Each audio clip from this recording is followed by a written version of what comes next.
ఆర్ఆర్బీఏఎల్పీ కోసం Sridhar's CCE November 30 free talent test. Qualify అయ్యి 1000 మందికి ఫ్రీ కోచింగ్.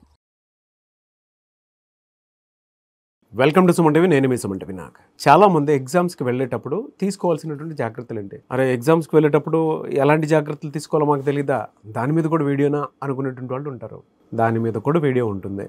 ఎందుకు అని అంటే చాలామందికి ఎగ్జామ్ సెంటర్లో ఇన్విజిలేషన్స్ లేరు కదా, మనల్ని ఎవరు అబ్జర్వ్ చేయట్లేదు కదా అనుకునేటువంటి ఆలోచన మీకు ఉంటుంది కదా.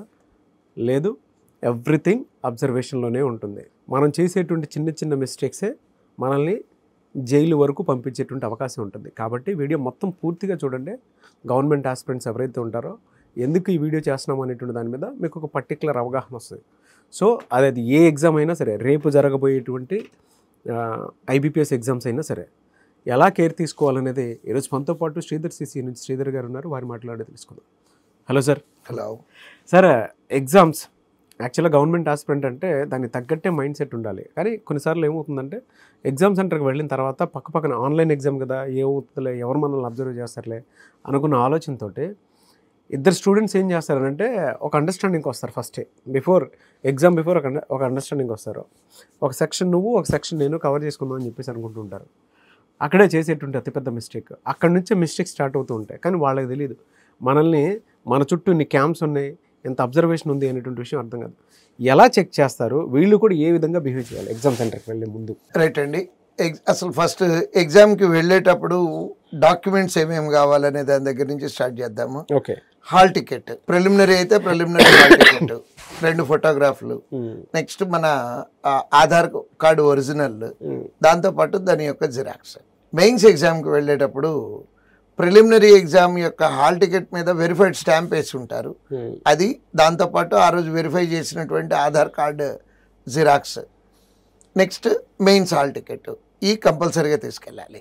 లోపలికి వెళ్ళేటప్పుడు టైంకి వెళ్ళాలి. ఎందుకని టైంకి వెళ్ళాలి? మామూలు ఎగ్జామ్స్లో అయితే గ్రేస్ పీరియడ్ ఉంటుంది, అంటే ఒక 5 నిమిషాలు లేట్ ఇచ్చినా అలౌ చేయటం. బట్ ఈ ఎగ్జామ్స్లో గ్రేస్ పీరియడ్ అనేది ఉండదండి.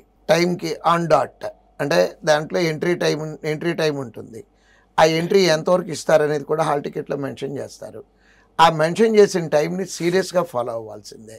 1 సెకండ్ లేట్ అయినా కానీ లోపలికి ఎంట్రీ ఇవ్వరు. నెక్స్ట్, ఈ పిల్లలకి, డిగ్రీ చదివినటువంటి పిల్లలకి యూజువల్గా ఉండేటటువంటి అలవాటు ఏంటంటే కాపీ కొట్టడం. ఇన్విజిలేటర్ లేడు కదా, కాపీ కొడదాం అనుకుంటారు. కానీ ఈ కాంపిటేటివ్ ఎగ్జామ్ల్లో సాఫ్ట్వేర్తోనే కాపీ కొట్టిన వాళ్ళని పట్టుకోవచ్చండి. ఎట్లా అంటే ఇప్పుడు కండక్ట్ చేసే ఆర్గనైజేషను టీసీఎస్ వాళ్ళు కండక్ట్ చేస్తున్నారు. బ్యాంక్ ఎగ్జామ్స్ అన్నీ కూడా, ఎస్ఎస్సి కూడా వాళ్ళే కండక్ట్ చేస్తున్నారు.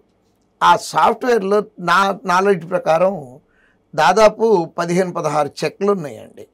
ఓకే. 15-16 15-16 స్టేజెస్లో చెక్ చేస్తారండి. ఎలా సార్ అది?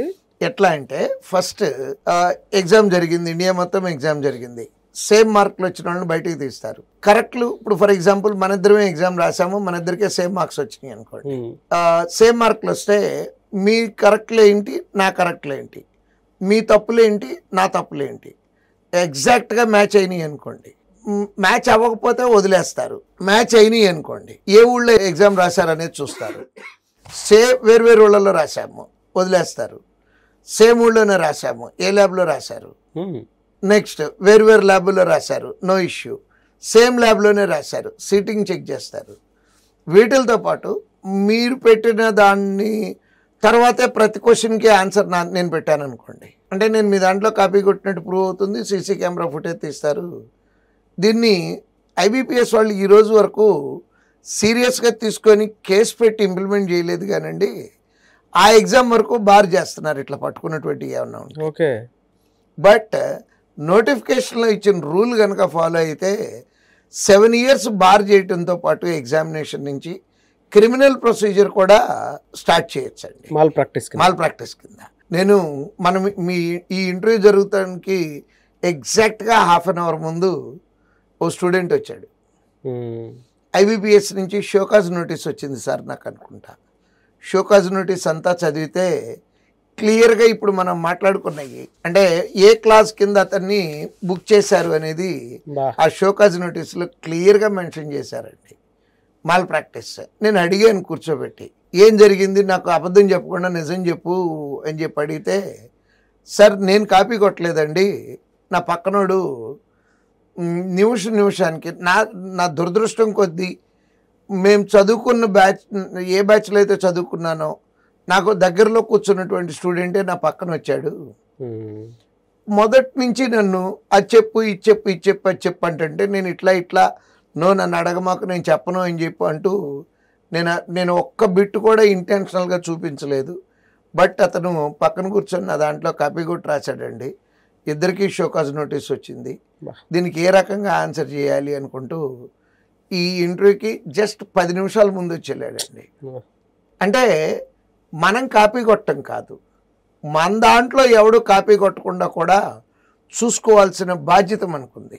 అతను అదే అడిగాడు. నేను క్లాస్లో రెగ్యులర్గా ఎగ్జామ్కి పంపించేటప్పుడు చెప్పి పంపిస్తాను, ఇలా చూసుకోవాలి అని. సార్ ఆడు తెలిసినోడు అయ్యాడు, మరి ఆడు నిమిషానికి మాట్లాడుతున్నాడు, నన్ను ఏం చేయమంటారంటే ఇన్విజిలేటర్ కంప్లైంట్ చేసి ఉండాల్సింది నువ్వు. ఆడి జీవితంతో పాటు మన జీవితం కూడా పోతుంది ఇక్కడ. నెక్స్ట్ అది ఎంత సిల్లీ థింగ్స్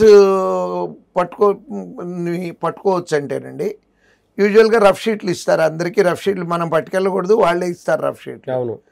ఇచ్చినప్పుడు రఫ్ షీట్ మీద రోల్ నెంబర్ వేయాలి. మీ రఫ్ షీట్ మీద మీ రోల్ నెంబర్ వేయాలి, నా రఫ్ షీట్ మీద నా రోల్ నెంబర్ వేయాలి. పొరపాటున గాలికి నా రఫ్ షీట్ కొట్టుకొచ్చి మీ దగ్గర గాలికి అంటే అక్కడ ఉన్నటువంటి పరిస్థితులకి కొట్టుకొని వచ్చి మీ దగ్గర పడింది అనుకుందాము. తెలిసినా తెలియపోయినా కొంచెం ఆ షీట్ ఇవ్వరా అని అడుగుతాము. అడిగినా కూడా టచ్ చేయకూడదండి. కారణం ఏంటంటే ఎక్స్చేంజ్ ఆఫ్ ఆన్సర్స్ అనే ఒక క్లాజ్ ఉందండి ఐబీపీఎస్ నోటీస్లో. ఓకే. అంటే నా రఫ్ షీట్ మీద నేను చేసిన ఆన్సర్లు ఉంటాయి, అది మీ చేతిలో ఉంటే మన ఇద్దరిని బార్ చేసేయచ్చు అండి. ఎంతకాలం బార్ చేయొచ్చు? Any mistake 7 years. That IBPS వాళ్ళు రీసెంట్గా, ఇంతకుముందు నుంచి రూల్స్ అన్నీ ఉన్నాయండి, బట్ పని కట్టుకొని మాల్ ప్రాక్టీస్లు ఇట్లాంటివన్నిటిని సీరియస్గా తీసుకుంటాము అని ఒక 15 days బ్యాక్ నోటీస్ కూడా ఇచ్చారండి పిల్లలందరికీ. ఏ నోటీస్ సార్ అది? అంటే ఈ రకంగా ఏ రకమైనటువంటి తప్పులు జరిగినా సరే మిమ్మల్ని ఈ రకంగా అంటే చేసే తప్పులు ఏంటి, ఈ చేసే పనిష్మెంట్లు ఏంటి అని నోటీస్ రీసెంట్ ఒక 15 days బ్యాక్ పబ్లిష్ చేయడం జరిగింది. కానీ ఈ రూల్స్ అన్నీ కూడా ఎప్పటి నుంచో ఉన్నాయి. ఇంతకుముందు ఇంప్లిమెంట్ చేసి ఉండకపోవచ్చు, ఇప్పటి నుంచే సీరియస్గా ఇంప్లిమెంట్ చేస్తున్నారు. Okay. That is comes under malpractice. Yes, mall practice.